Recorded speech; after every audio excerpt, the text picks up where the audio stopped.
It's time for the Hockey Writers Grind Line,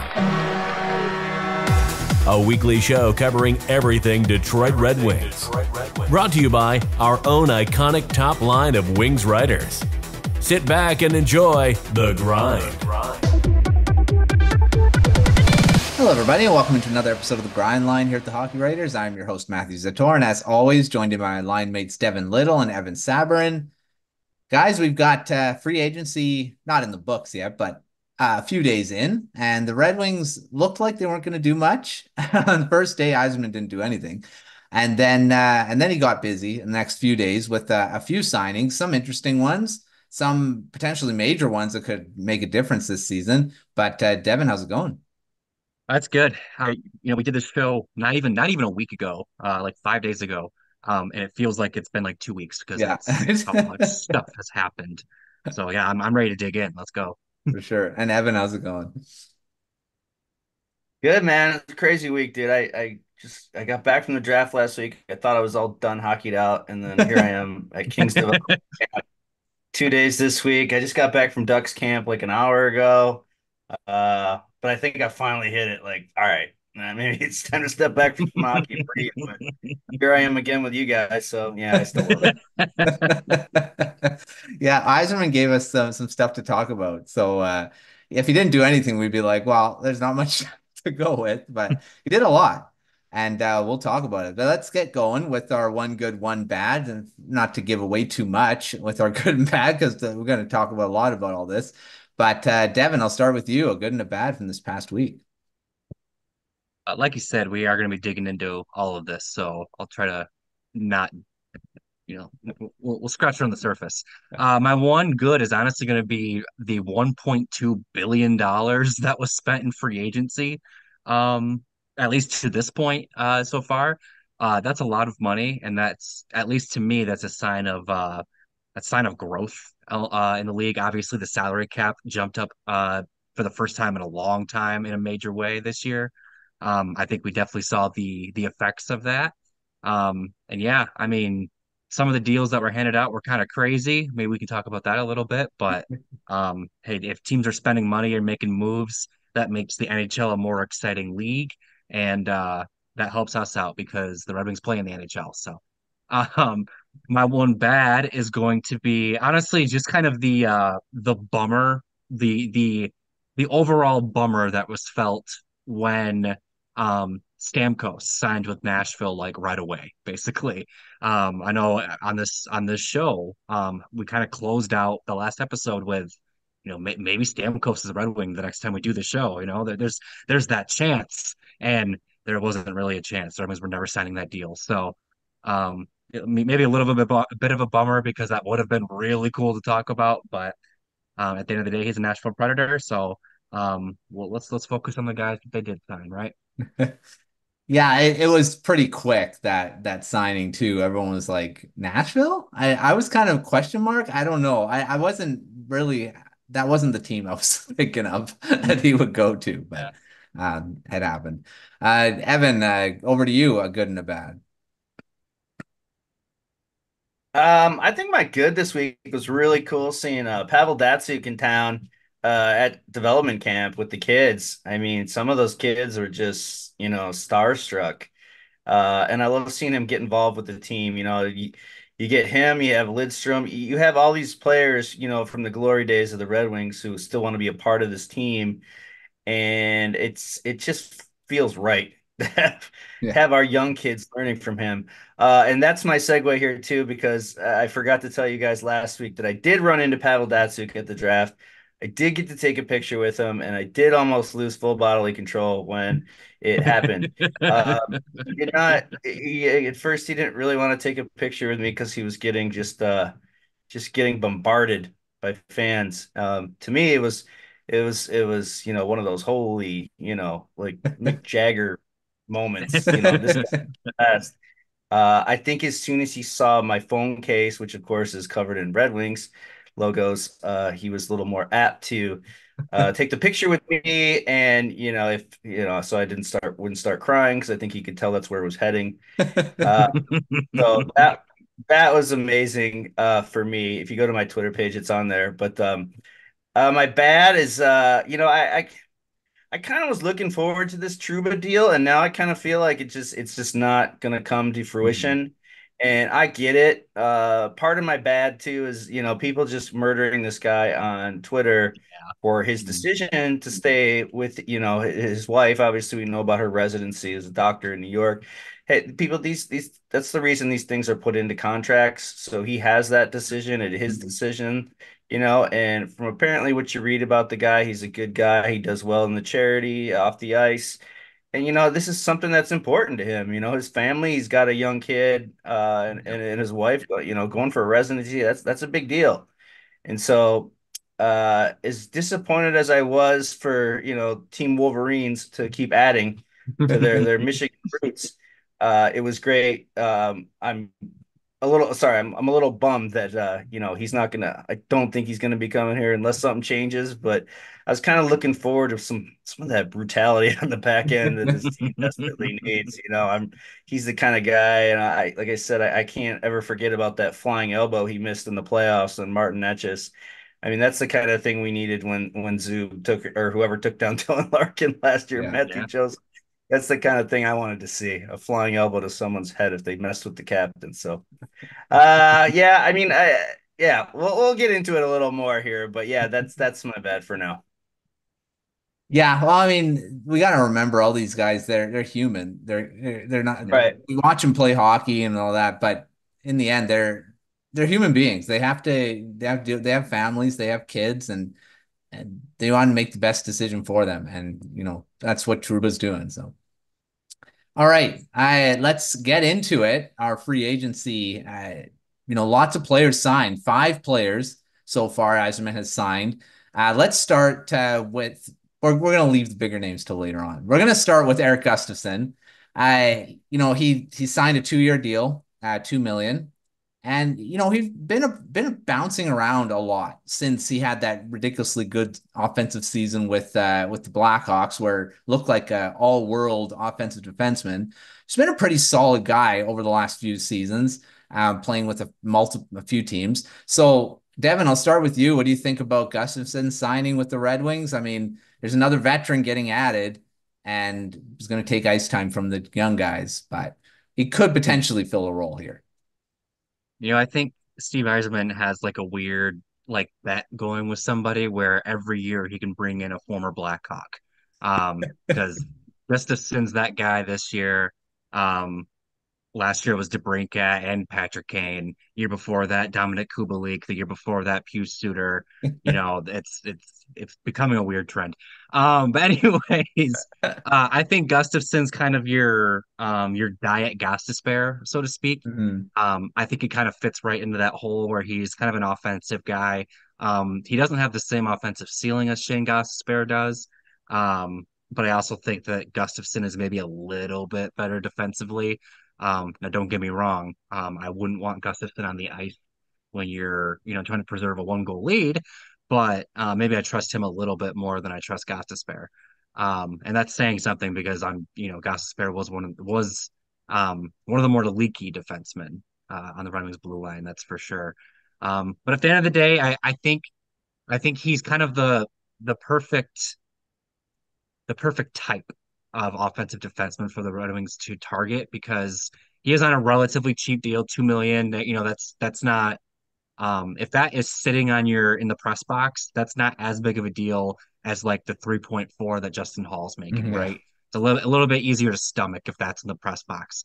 And also I think that he's good enough to where he can play games, but also he's not so good and so, well respected or whatever that like he's going to block, Simon Edvinsson if Edvinsson proves he can be the power play guy or, whatever. I think that he's a good stand-in for Gostisbehere, but I think that because he's not as good as Gostisbehere, he's not as much in the way of some of their younger defensemen. And I know for my part, that makes me excited because I want to see a lot of growth out of the youth this season. Yeah, no, that's very true. I mean, Gustafsson's not going to take up top 4 minutes. He's not going to do that. He's not the best defensively, so I mean, you're not going to want him in a lot of situations, but definitely he's going to be probably second power play unit type guy that could maybe step in and maybe healthy scratch at times. And, he can be just a utility guy coming in and out of the lineup. Evan, what do you think about Gustafsson signing? I mean, I'm neither here nor there about it. I'm glad. It's he's better defensively than Ghost of Despair. Let's just say that. Although I will miss the air Ghost of Despair.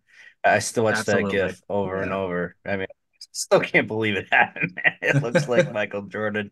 Um, but I mean, it's a low term, low cost deal, so I'm fine with it if it replaces Ghost. I mean, what I saw Ghost go for in Carolina, I thought the Red Wings could have done very easily. But at the Mm, same time, I mean, Ghost is Ghost. There's a reason he's been all around the league. You mentioned Gustafsson coming off that 60-point season back in 2018-19. That's kind mm. of a crazy year that he had, and he hasn't Yeah. really barely topped 35 points ever since. So uh, there's some offensive potential there. It's definitely going to be, it's definitely not going to be what Ghost brought offensively, but I think it's enough of a stopgap that, again, I think a lot of these moves that Yzerman is doing is basically just to bridge the gap to the youngsters. Mm, We complained all last year about bringing the kids up, now we're finally going to see it. But we're also we're going to see a bunch of kids this year, but we're also getting these 1-2 year deals that are going to give us 2 more years to these guys to get to our prospects, and I think that's very important.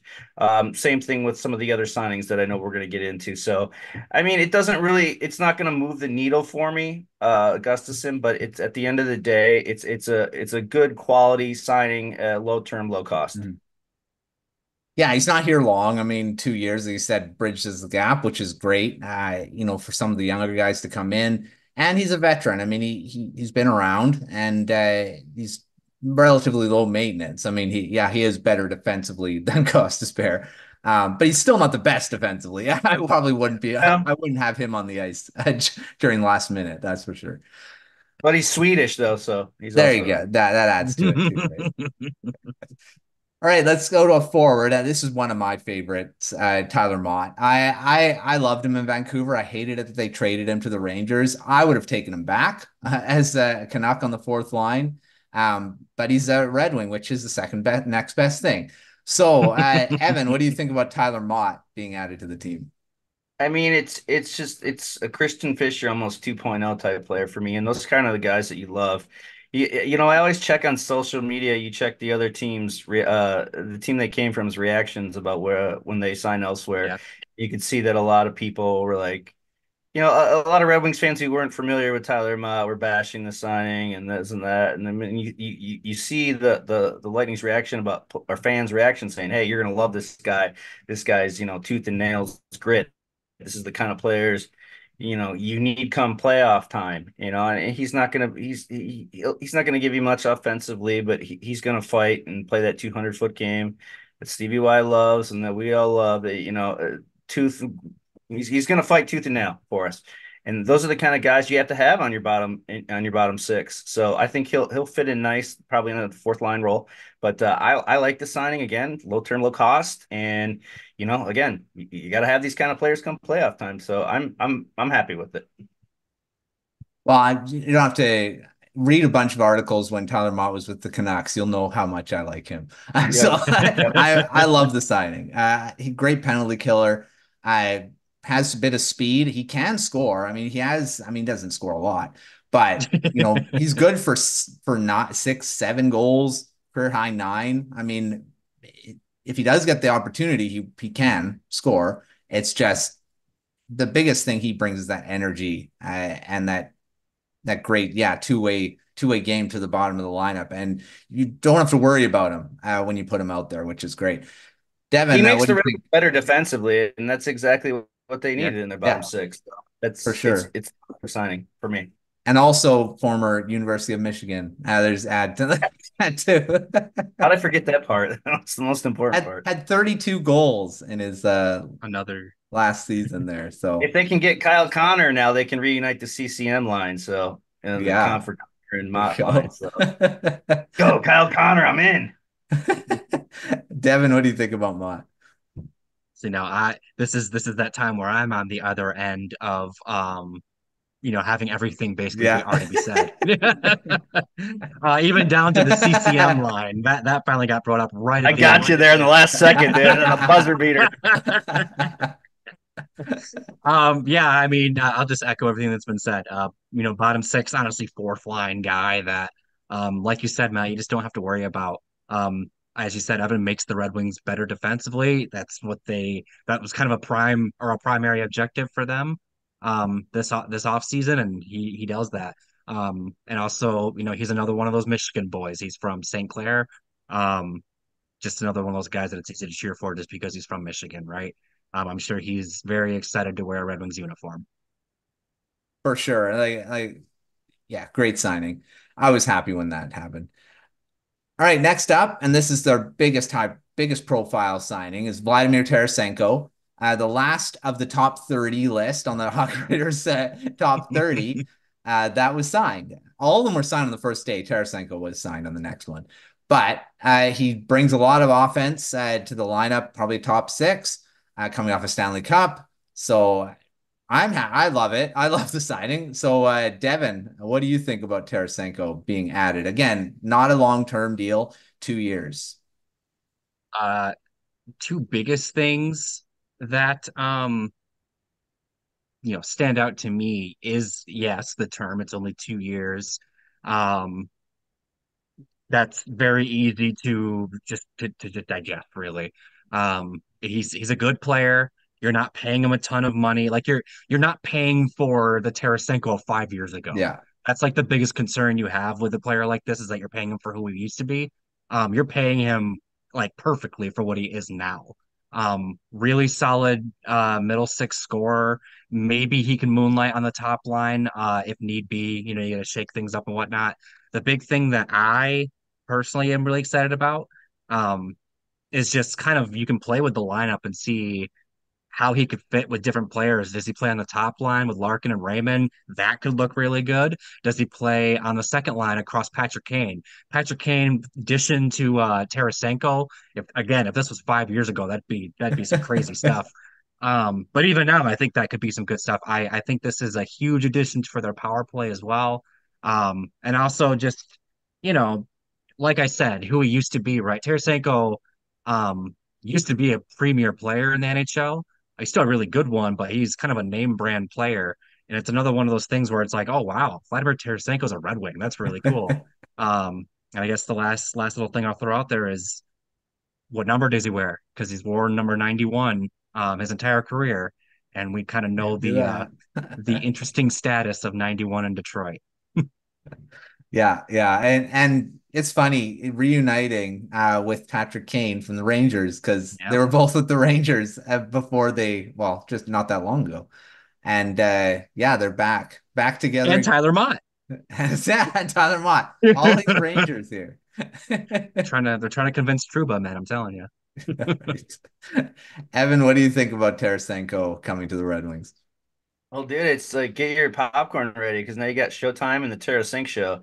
Uh, I, I really like this signing again. It's a can't lose situation here because low term, low money, and you know what? If it doesn't work out, there's your trade deadline chip. Yeah. If this season doesn't play out the way we do or way we hope, that's somebody you can move at the deadline, and two-time Cup winner. He had 55 points last year, 23 goals, 32 assists, and time split between Ottawa and Florida. That would have put him fifth on the Red Wings in scoring and just 1 point off of where Ghost of Despair was. Obviously, he has the pedigree. He adds a little more size too to Yes. the top six. He's not like a huge, but 6'1", 228 is reasonable size. I like it. I'd like to really like to it's going to be interesting seeing him if he does mesh well with Kane on the power play. I think this was the perfect move for them. I think this really, it's really helped revitalize a lot of Red Wings fans who were bummed about how free agency started, Yeah. and to see him in a top six role with this team could be really fun. And again, these are the kind of deals that I love: the low term, low dollar that just help bridge the gap to the Marco Caspers, the Nate Danielsons, the Carter Mazers, these kids can come in now, and you're learning from Patrick Kane. We've beat that horse to death about what Kane did for Raymond. Now you have Kane and Tarasenko. There's what, 5 Stanley Cups there together. That's Yep. invaluable experience for the kids. I think they're doing this the right way. I'm very happy with the signing. I do worry a little bit about his injury history, but everyone this is the NHL. Everyone gets hurt at some point. But I really like this signing, and I think it went well around the NHL. People really did, like this signing. And again, going back to Devin's original point, with all the money that was thrown out this year, I mean, I can't stop looking at that Chandler Stevenson deal in Seattle. With I'm just glad $1.2 billion in one day is crazy, and I'm glad Steve Yzerman didn't saddle us with any contracts, because Ken Holland would have thrown like a 8x8 somewhere in there. No, I'm very happy. I'm happy with it. I think it's going to make our top six even more. I mean, Tarasenko is a much better fit in the top six to me with those kinds of players that we have, as opposed to David Perron, who I don't think at times, I like Perron. I thought he was a good player, but I don't think his skill set meshed as well with, with the guys that we have now. So Tarasenko, I'm all about it, and I like it. Yeah, when I saw that Tarasenko went to the Red Wings, I'm like, that's a great signing. And at first I'm like, okay, how much and how long? Yeah. And then I was like, great, that's good.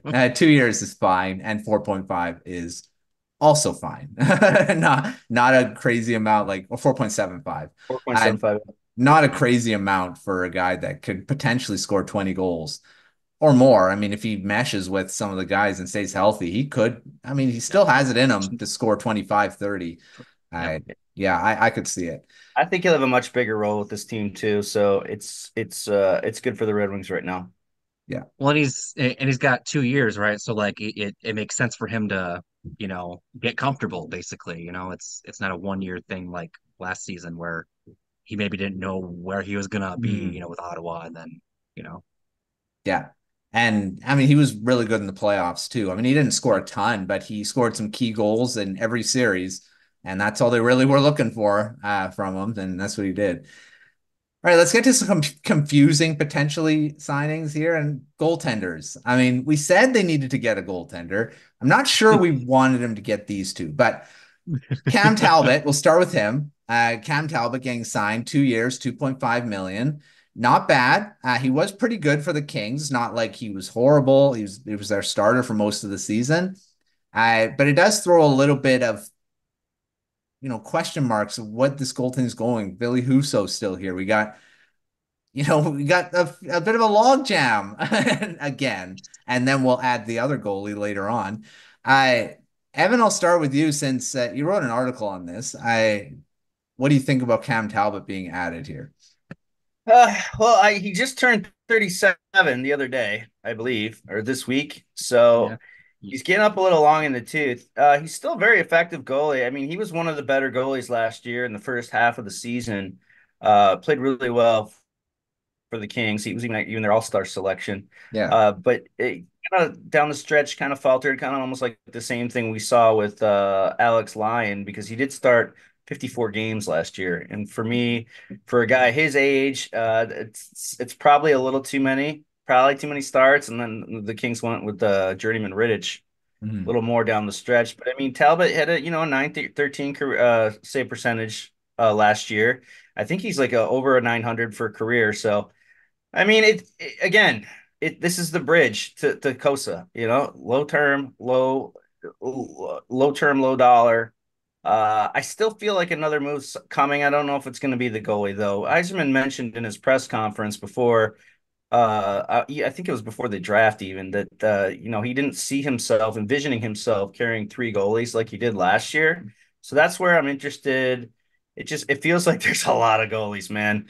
I don't, Jack Campbell, we haven't gotten to yet. I'll save that for later. I don't want to ruin that, but yeah, I mean, if you can platoon him and Alex Lyon, can we rely on Husso? I mean, that's the $1 million question: is what direction are they going to go? And I think even as hockey writers or whatever, like I don't think I have what their plan is. I don't know what the plan is with Husso. Yeah. I still think they're going to try to unload him. I don't think they buy him out, especially in his last year of his deal. But I think they're going to try to move him, and maybe it's a share with Lyon and Talbot. But I think Max, Talbot is 35, 40 Mm. starts. I think it's going to be a real 1A, 1B if that's what they do. But I think we're going to find out in the next week here or so because it just feels like there's so many goalies. And they traded for the Anaheim prospect, Gage Yeah. Alexander, when Yeah. they traded for Fabbri. So it's goalie central here. One of them's got to Drafted hit, right? one. One of They them's got to drafted hit, quite a right? few. So, and they drafted another big one too. So Yeah. one of them's got to hit, 1 out of 7 or whatever, how many there are. So, um, yeah, it's going to be interesting. Yeah, there's a lot of goalies. Devin, what do you think about Talbot being added to this potential goaltender carousel as we see here? Yeah, you hear goaltending tandems. Detroit's about to introduce the carousel. Yeah. Yeah. Can you Um, start? Can you start two goalies at once and just play with four forwards? Because that would make if sense. you pull a goalie to add an extra skater, do you subtract a skater to add a second goalie? Is that how that works? Right. Um, we're rewriting the rule book now. Um, so I do agree with Evan. I feel like the big thing with all of this is Ville Husso. What's going on with him? Is he staying? Is he going? What's going on with him? Steve Yzerman did say he expects him to be healthy and ready to go when training camp gets here. Um, and until we see a move of some sort, I agree with Evan. I don't think it makes sense to buy him out in the final year. I think, worst case scenario, you just kind of bury him in the AHL and wash your hands of it in the offseason. Doesn't make sense to draw that out an extra year, at least in my opinion. But yeah, I agree also if you can, find a trade, if you can, move him out in that sort of way, then absolutely. But as it stands right now, I see Cam Talbot basically slipping right into the James Reimer spot from last season. We talk about Gustafsson replacing Gostisbehere. Well, I think Talbot, very similar profile, right? Older goaltender, has kind of been around the block a few times. Um, has never been, well, I think Talbot has a bit more experience being like a true one Mhm. than Reimer did, but still throughout his career has been more of a tandem guy. But yeah, I think the biggest thing for me is that I think he's as crazy as this is, I think I'm the most confident in Talbot as I have been in any goalie the Red Wings have signed since like Jonathan Bernier back in the day. Like as like you say, Talbot's a little bit up there in age, but so you do have to monitor his starts. But when he does start, he gives you good numbers. So um I like him as a member of the Red Wings goaltending carousel. Um, I'm eager to see what they're going to do with this. I do think that it's going to be Talbot or Lyon that gets the most starts. I don't know if it's like a majority of starts or it's just a plurality of them. But as it stands, I think Talbot makes their goaltending depth chart better. So um, can't really fault it. And it's only a 2-year term and it's a cheap AAV. So can't be too upset with it. No, I I mean, think Husso be held for a bit too, and maybe we don't see him move till later, maybe even earlier in the season or early in training camp if someone loses Yeah. a goaltender. hmm. So I think they could start out the season or preseason with all three goaltenders. So yeah, I mean, right now it just doesn't make sense, but I mean, I guess we'll see. Well, on that note, let's add to the goaltender. Talk about Jack Campbell getting signed. This one confused me the most because he got bought out by the Edmonton Oilers, became a free agent, and like horrible time in Edmonton. He did not fit at all, 0%. And ends up being now used to be a really good goaltender for the Toronto Maple Leafs, their starter and one of the highly coveted free agents in on the market a couple seasons ago, and now he's an AHL goaltender. I mean, he wasn't signed, I don't think, to be to be a starter or a backup in Detroit, unless you guys think so. But Devin, what do you think about Campbell getting added? I mean, this one for me, I was like, I don't know what's happening with this.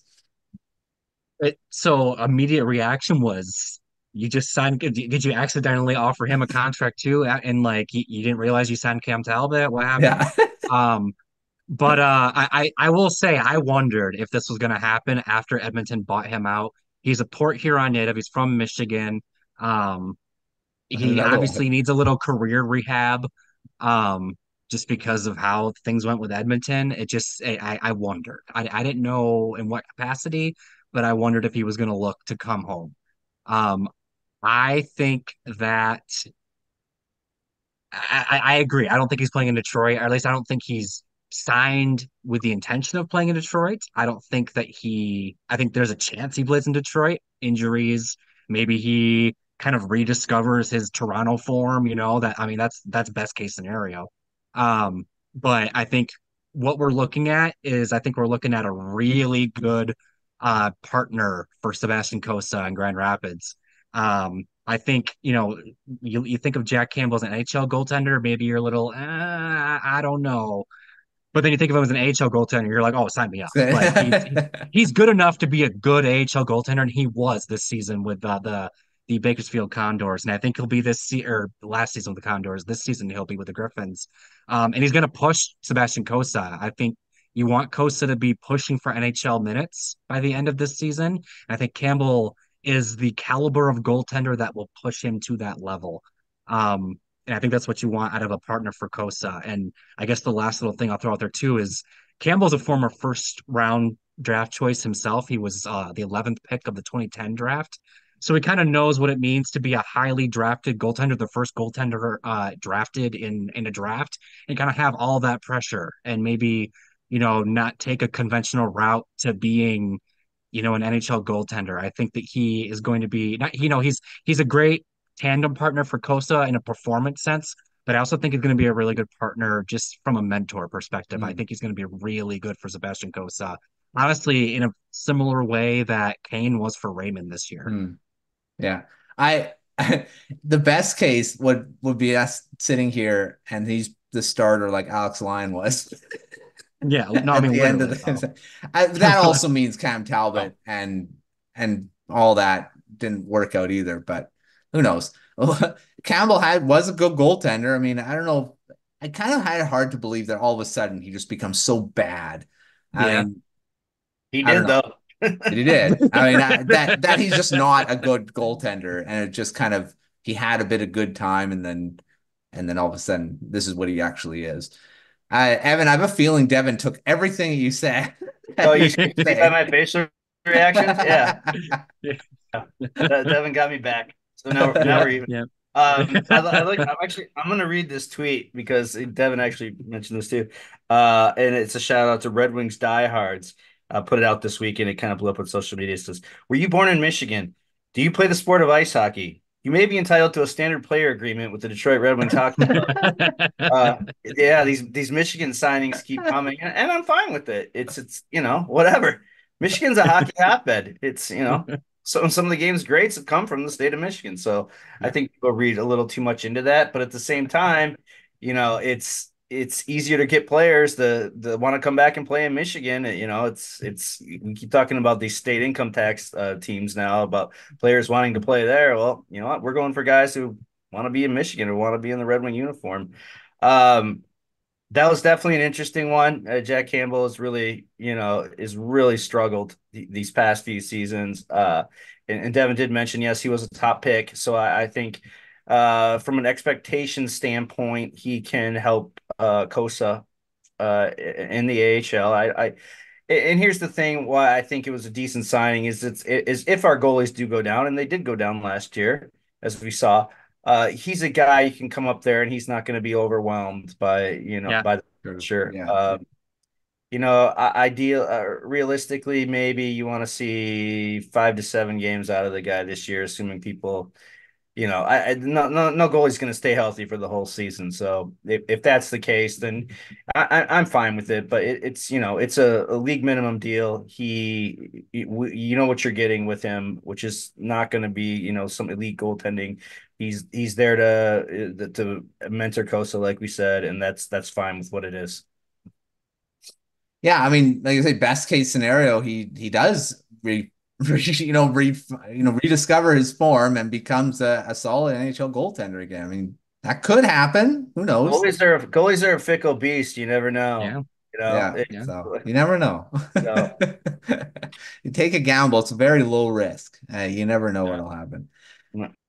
All right, quick off the rush. It should always be quick. Not always show, but I want to ask. So, Devin, of the guys that the Red Wings lost in free agency or trade, who do you think they're going to miss the most? We got Perron, obviously signing with the Ottawa Senators.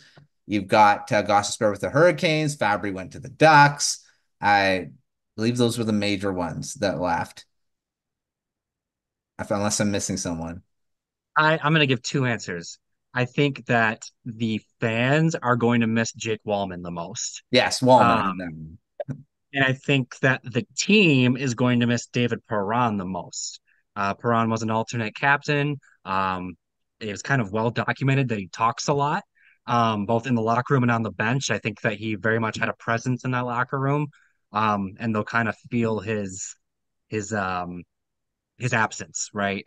But at the end of the day, I think that the team is better. At the end of the day, Detroit couldn't pay Perron $4 million for 2 more years. I don't think that was possible. So it is what it is. Yeah. I had Daniel Sprong in there too. He's a free agent. He could potentially still come back, but doesn't look like it. Evan, what do you think? Who are they going to miss the most from those major guys? I think I'm just gonna go with Air Bear, man, just to switch it up. I think what he brought to the power play, especially the top unit, he had 56 points last year. That's pretty solid. I definitely think we'll see. It's gotta be. I gotta think that Seider is gonna be, quarterbacking that top power play now.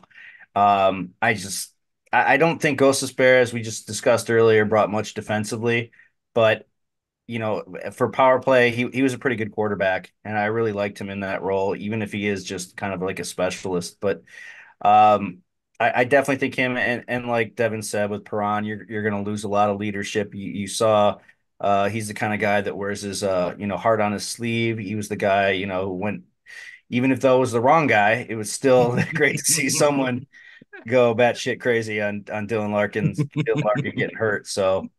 They'll miss him, but again, as I said earlier, I think, I don't think his skill set meshed with the top six as much as Tarasenko's is going to. So I think we're going to see improvement there, and I definitely think we're going to see more goals from guys like Tarasenko than we would have seen with Perron. Wish Perron all the best in Ottawa, but I'm pretty happy with it. I'm okay with it. It was interesting that Perron signed with Ottawa. Yeah. Yeah. Yeah, like how's that first when he walks in the locker room and sees, Artem Zub, how's that going to go? Hey, buddy. Sorry about that. There was a joke because they like sent Matthew Joseph away like right away. And it was like, wow, David Perron went right to work when he It was interesting timing on that for sure. Yeah. All right. Before we move on, talk about a couple trades and what Yzerman could potentially still be doing in free agency. Maybe free agency or trade. He could still be doing some stuff. We got to pay the bills and talk about our Substack here at the Hockey Writers. Great. It's a newsletter you get 3 times a week that detail all the top articles we have at thehockeywriters.com. I also got the premium tier that you can sign up for that gives you all the best premium articles from whole bunch of topics from our writers here for the Substack. Make sure checking that out in the link below. All right, let's talk about a trade. Yzerman did another cap dump and traded away Robby Fabbri to the Anaheim Ducks. And Fabbri, we talked about him potentially being a trade target or trade bait. I believe at the deadline, and then even it was around the deadline, I believe we were talking about Fabbri potentially being traded. And he was. So, Evan, what do you think about Fabbri getting dealt to the Ducks? I mean, he was pretty good this past season offensively once he got back from his latest injury. Yeah, I mean, we've talked about Fabbri for years now with the injuries, and the guy's been through. He's busted up both knees. I mean, it's been a tough go for him. But when healthy, man, he's an effective third line, scoring winger, and he great attitude. He has a decent skill set, but again, it's hard to justify paying him that kind of money in a third line role, especially for someone who does miss time. I like the player. I like seeing him get a new opportunity. I mean, he's going to a Ducks team that is, I mean, in the future, this team, again, I saw them today, they're just loaded with young talent. So, a guy like Fabbri can, offer them some, just some kind of experience leadership roles. And I think he'll be good in the locker room for that, young and upcoming team. Sad to see him go. I don't think the fans felt one way or another about him. But he was a solid role player in his time here in Detroit, and I think that was when we traded for him, it was a good move. But I wish him all the best. But I think that was a move that had to be made if you're looking to dump term and the contract money, that was the one that was probably the most likely to happen. Mhm. It did. And then Or not. Tarasenko basically pretty much Yeah, replaced it. So, Yep. and that's pretty good trade-off, I think. I would think so. Devin, what do you think about Fabbri being traded to the Ducks? I think two things, two big points. One, obviously, we know that he was dealt to Detroit by the St. Louis Blues. Biggest reason why they did that is they wanted to give him more opportunity. He was kind of depth charted out in St. Louis, so he goes to Detroit where he's going to get more of an opportunity. And yet here we are to this day, and his career best season is still his rookie season of 2015-16, where he had 37 points in 72 games. Now, a lot of that goes back to injuries, Mhm. preventing him from outproducing those numbers. I mean, he had uh, 31 points in 52 games with the Red Wings. And when he joined them that season, he had 30 points in 56 games in the 21-22 season. You extrapolate those numbers over a full 82 game season, or yeah, 82 game season, he beats 37 points pretty quickly. Yeah. But I guess that kind of goes back to his tough go, right? He can't stay healthy.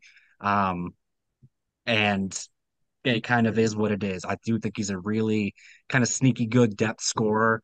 I think that Anaheim will like him because um, you kind of know what to expect from him. He's just good, sneaky, depth offense, and every team needs those guys. I hope he scores 20 because he's capable of it. He just needs to be able to play all 82 games. And then my last point on him is that him leaving or him departing the Red Wings makes Dylan Larkin the last player remaining from that abysmal 2019-20 season. So when we talk about the scope of Yzerman's rebuild, the first team he had as general manager, he's completely nuked it. And the Yeah. only thing left is Dylan Larkin. That's a lot of turnover.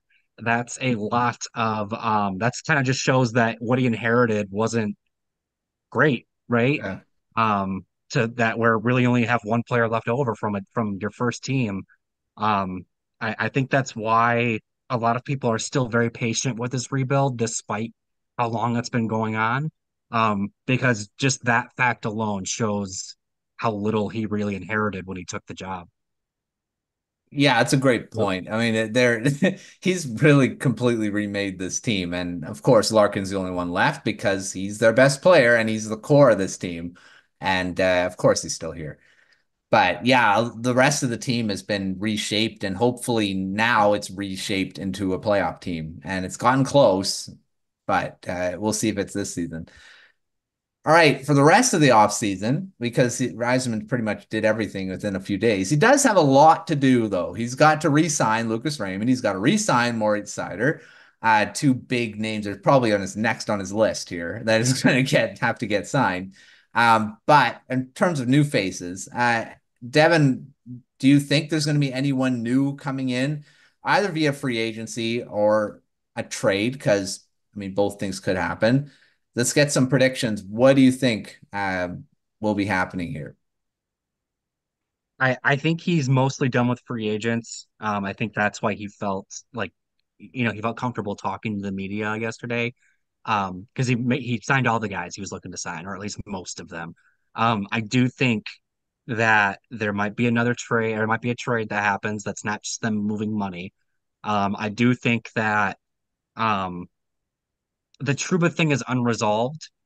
And what I mean is that they wanted to add Jacob Trouba. They wanted to add that right-handed defenseman um, that could potentially play in their middle pairing, or whatever. Just add that depth behind Moritz Seider. And obviously, we know that trade didn't happen, and they didn't really get anybody that is Trouba-esque, or that is anybody else that could fill that hole. So I think that they're still looking for that.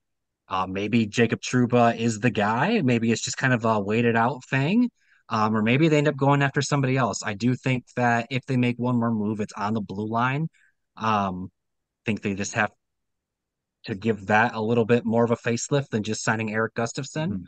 Mhm. Um, and it's just a matter of if it's the guy that we've been thinking about for 2 weeks at this point, or if it's going to be a different option that maybe we haven't considered yet. Mhm.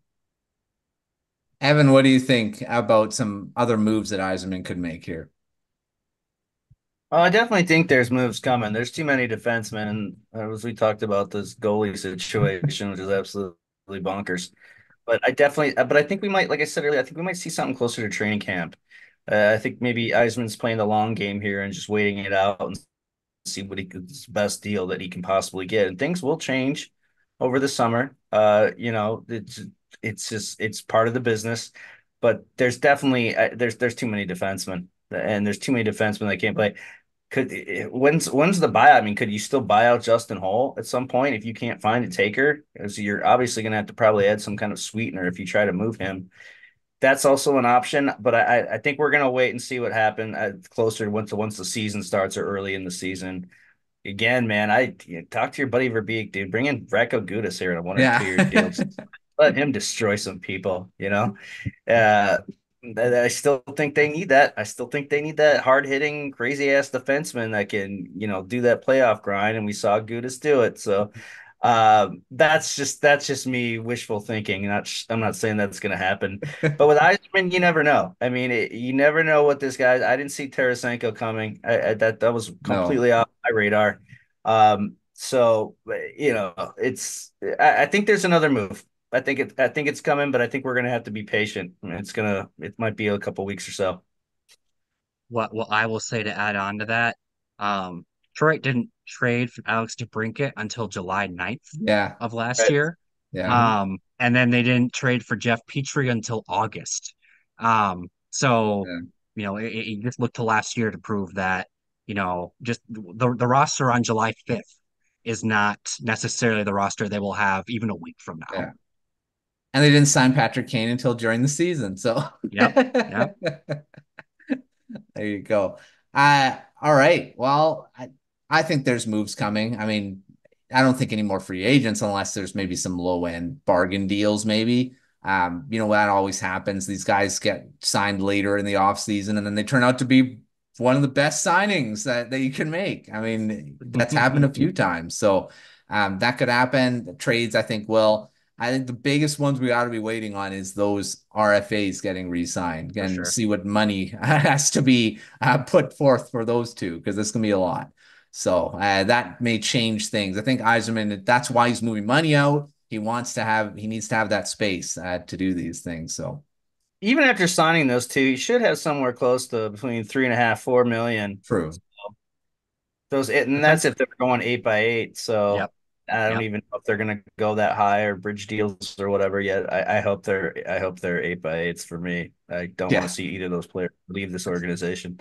But yeah, I mean, there's still work to do, man. I think he's gonna enjoy this holiday weekend and enjoy some time off. Everyone's gonna hit the lakes this summer, but then later down the road, I think we're gonna see some moves, something significant. Yeah. I think so too. All right, quick off the rush before we end this episode. I talked Moritz Seider. His partner's gone. Jake Wallman's gone. Devin, who is his partner to start the season? And either someone on the roster or someone to be acquired. So you You can either know, take the easy way out and say someone to be acquired. I Use don't that know if out. this is the I don't know if this is the easy way out because it hasn't always looked pretty, but I think they might go back with Ben Sherratt, honestly. If they don't add anything else, I know a lot of people are eager to see Edvinsson next to him, but they've kind of slow played him every step of the way. I don't see them all of a sudden throwing first pairing minutes at him to start the season. So I think they'll work their way up to that. And I don't know anybody else that could fit next to Seider outside of Sherratt. I don't know that anybody else really, you know, can handle that. And at least Sherratt has experience with Seider. True. Evan, what do you think? Yeah, I 100% agree with Devin there. Yeah, I don't think you can put Evanston and Sire together yet, although I think at times this season we maybe will see them get Yes. some minutes together, especially in crunch time. But yeah, I think you're gonna go with Ben Sherratt. And Sherratt played a lot. It was a lot better, had a lot better second year than he did the first year in Detroit. But Yeah. still, the Sider's still going to see those hard minutes. He's still going to see that toughest ice time. So, yeah, I think Devin hit it on the head that he will end up starting with Sherratt. We got to hope that Justin Hall has a good bounce back season if he's not bought out or whatever, and just does what Sherratt did, has a good season. You Yeah. got to play to have a bounce back season. That's Yeah. So, true too. Yeah. If Yeah, Hall just has a regular spot in the lineup, he had a Sherratt that's a good one, season. right? just yeah. All right. On that note, I thanks Devin. Thanks Evan for coming on another grind line. Big packed full episode. Talked a lot, and lots of stuff to come. Hopefully, but I'm probably not a lot. It's probably gonna be pretty quiet for a bit here. But you never know, Yzerman. You could throw a bombshell out here sometime. But make sure to check out everything at thehockeywriters.com. We got lots of stuff coming for articles. Even if there isn't any news, we will still be having stuff out on the website. So check that out. Check out the Substack, and make sure checking out us every week, as you always do. So until our next episode, we'll see you on another episode of The Grind Line.